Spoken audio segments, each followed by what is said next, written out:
In May 2020, when George Floyd, a 46-year-old black man, was suffocated to death by a policeman in Minneapolis while being arrested for allegedly using counterfeit currency, Black Lives Matter, BLM activists, took to the streets all over the world to protest this latest in a long line of extrajudicial executions of black people that stretches back to the time of slavery.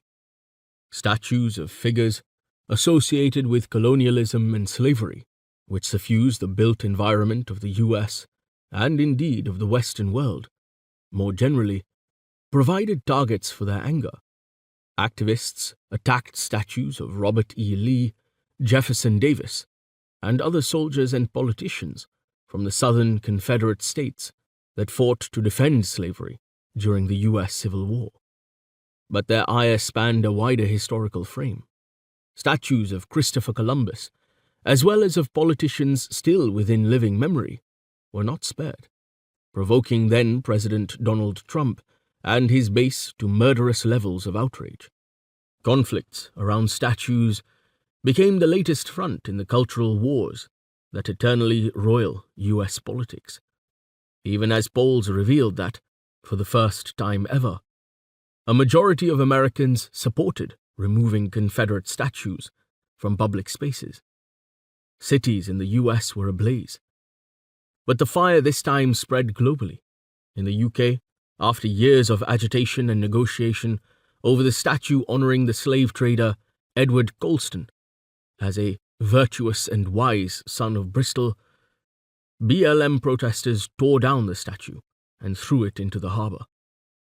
In Oxford, calls for a statue of settler colonist Cecil Rhodes to be removed from the facade of Oriel College were renewed.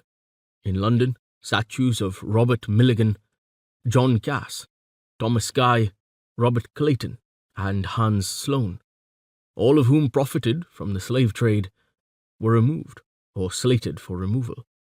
Every day in the COVID-ridden summer of 2020 brought new stories of colonial statues or memorials that had become the focus of controversy.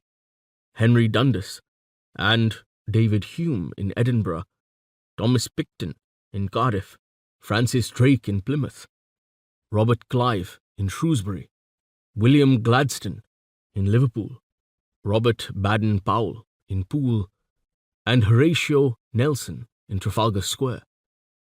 A website called Topple the Racists crowdsourced a map of UK statues and monuments that glorify figures associated with slavery and racism. Local authorities in several cities initiated reviews of their memorial landscapes. In Belgium, statues of King Leopold II, personally associated with the rapacious colonialism of the Congo, were burnt, smeared with red paint, and draped with the flag of the Democratic Republic of Congo.